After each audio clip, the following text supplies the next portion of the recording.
Le réseau Santé Wallon, qu'est-ce que c'est? Alors le réseau Santé Wallon, on va parler des concepts de ce réseau de santé, donner quelques chiffres et présenter également son architecture en coffre-fort et en hub. Concernant les concepts que je veux vous partager, le réseau Santé Wallon est bien sûr centré autour d'un site internet tout à fait sécurisé qui permet tant aux professionnels de la santé qu'aux patients de se connecter avec It's Me ou avec la carte d'identité de manière totalement sécurisée. Mais revenons peut-être au début de l'histoire du réseau de Santé Wallon qui date de 2006. Le but initial de celui-ci, c'était d'interconnecter les dossiers médicaux informatisés, permettre à chaque médecin de consulter les documents qui sont, je le rappelle, les données à caractère personnel, les documents disponibles pour un patient, et permettre à chaque médecin généraliste de mettre un dossier résumé, un SUMER autrement dit, à disposition dans le coffre-fort du réseau Santé Wallon. Et bien entendu, dès 2006, on parlait d'une ouverture à la multidisciplinarité. Tout ça en ne réinventant pas l'existant, c'est-à-dire qu'on n'a pas dit à tout le monde vous arrêtez votre logiciel métier, on vous en donne un nouveau à tout le monde, ce n'était pas le choix qui était fait à l'époque, et en ne centralisant pas les données, en tout cas pas inutilement. La gouvernance, et c'est important d'en parler, la gouvernance du réseau Santé Wallon est réalisée par une ASBL qui s'appelle la Fratem. La Fratem existe depuis 2008. Elle a reçu l'autorisation de fonctionner du Conseil de l'Ordre des médecins, de la Commission vie privée, et depuis plus de 10 ans, depuis 2010 déjà, elle s'oblige à réaliser des audits de sécurité. Et depuis 2010, effectivement, elle a commencé à être ce qu'on appelle en production, c'est-à-dire à contenir, à référencer des vraies données venant essentiellement à l'époque des hôpitaux. Cette ASBL Fratem, et c'est important de le souligner, elle est constituée par différentes ASBL locaux-régionales, chacune étant constituée pour moitié de la médecine générale et pour moitié de représentants du monde hospitalier. Tant et si bien que le réseau de santé wallon, il est hyper sécurisé parce qu'il est contrôlé à 100% par les prestataires de soins. Le réseau Santé Wallon, c'est également, comme je le disais, quelque chose de très sécurisé. Les audits de sécurité se suivent de manière continue depuis 2010. Nous avons une planification d'un plan de sécurité, bien entendu. On a engagé un conseiller en sécurité. Il est, bien entendu, ce réseau Santé Wallon tout à fait GDPR compatible et annuellement, des tests de sécurité sont réalisés, tests de pénétration, de hackers, etc., etc. Parlons maintenant des chiffres du réseau Santé Wallon. Les chiffres de celui-ci au 25 avril, 145 millions de documents sont référencés sur le site du réseau Santé Wallon. 145 millions, c'est essentiellement le fait de médecins et de médecins généralistes, perphysiciennes, mais pas que. Vous voyez également que les infirmières ont référencé sur le réseau de Santé Wallon plus d'1 million de documents et que les kinésithérapeutes également, par exemple, en ont référencé près de 90 000 également. Les documents sur le réseau de Santé Wallon, quels sont-ils? Il y a bien sûr beaucoup de résultats de laboratoire par exemple, des résultats hospitaliers, des rapports de sortie, mais vous allez voir également qu'il y a beaucoup de SUMER qui sont produits par les médecins généralistes du réseau Santé Wallon. En termes de nombre de professionnels inscrits sur celui-ci, ils sont actuellement quasiment 24 000. 15 500 médecins généralistes, mais également 1500 dentistes, plus de 3000 infirmières, 1800 kinés. C'est à relever parce que les kinésithérapeutes sont très demandeurs de ce partage de données de santé. Nos amis pharmaciens sont bien entendu présents, ainsi que des sages-femmes. En termes de population qui ont donné leur consentement au partage de leurs données santé en Wallonie, il y a actuellement un peu plus de 2 580 000 patients inscrits au réseau Santé Wallon, ce qui constitue 71% de la population wallonne. Il y a des tranches d'âge où ils sont beaucoup plus représentés, comme les personnes âgées bien entendu.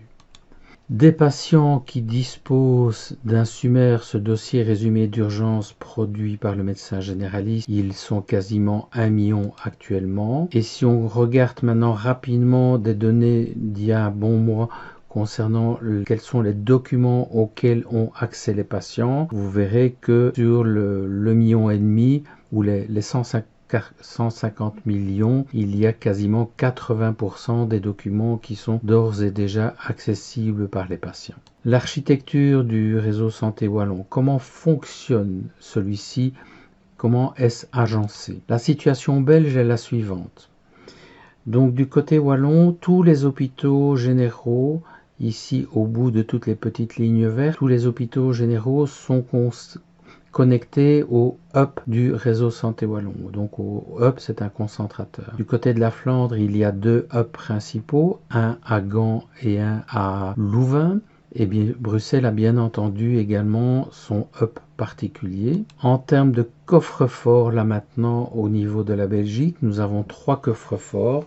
Le coffre-fort du réseau Santé Wallon, qui est utilisé par la première ligne de soins, le coffre-fort de la Flandre qui s'appelle Vitaling et le coffre-fort de nos amis bruxellois qui s'appelle Bruxelles. À côté de ça, bien entendu, il existe aussi dans ce paysage informatique médical les données de Réchipé, les données des pharmaciens et les données de vaccination.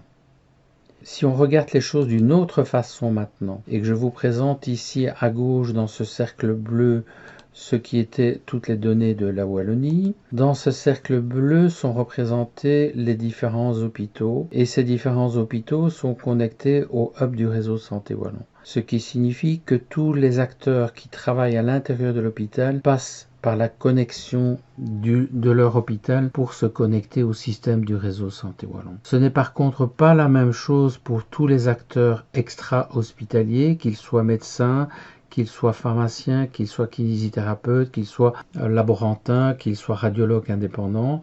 Ceux-ci se connectent bien sûr au hub également, mais ils se connectent également au coffre-fort du réseau de Santé Wallon.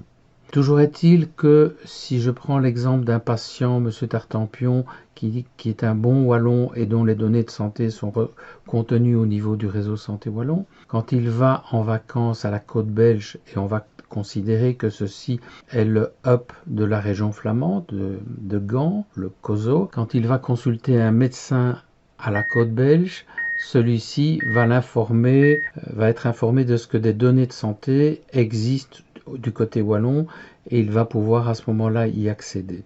Donc le système HUP, Meta-HUP comme on l'appelle en Belgique, couvre la totalité du territoire, que le patient soit wallon et en vacances à la côte belge ou que le patient soit néerlandophone et en vacances au fond des Ardennes.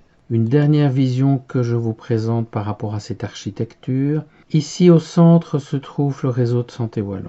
À gauche, les prestataires de la première ligne, à droite, les hôpitaux.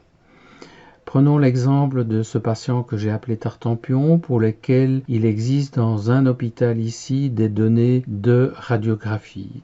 Ce patient s'est fait opérer d'une prothèse de genou et les radios sont dans le serveur de l'hôpital A. Par contre, ces données de laboratoire sont dans l'hôpital B. Si moi-même, depuis mon poste de travail, je me connecte toujours par Internet bien sûr au réseau de Santé Wallon, le petit nuage symbolise l'Internet. Si je me connecte au système du réseau de Santé Wallon, ce réseau Santé Wallon me connaît comme étant dans la liste des prestataires.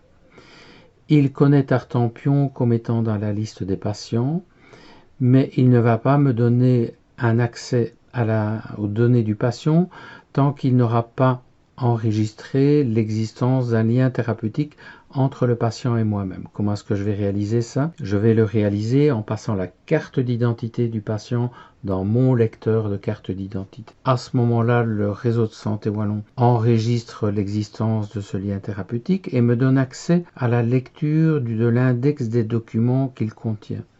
Index des documents dans lequel on va retrouver un lien pour aller voir la radiographie dans l'hôpital A, le laboratoire dans l'hôpital B, un sommaire éventuellement dans le coffre-fort ou un schéma de médication dans celui-ci. Je peux ainsi de manière totalement sécurisée, de bout en bout, obtenir les informations qu'elles soient dans l'hôpital A, dans l'hôpital B ou dans le coffre-fort du réseau de Santé Wallon. Ajoutons à cela que chaque action de consultation que je fais d'informations sur le réseau de santé wallon sont tracées, laissent une trace indélébile, un lock comme on appelle ça, et que ces traces indélébiles sont visibles par le patient lui-même.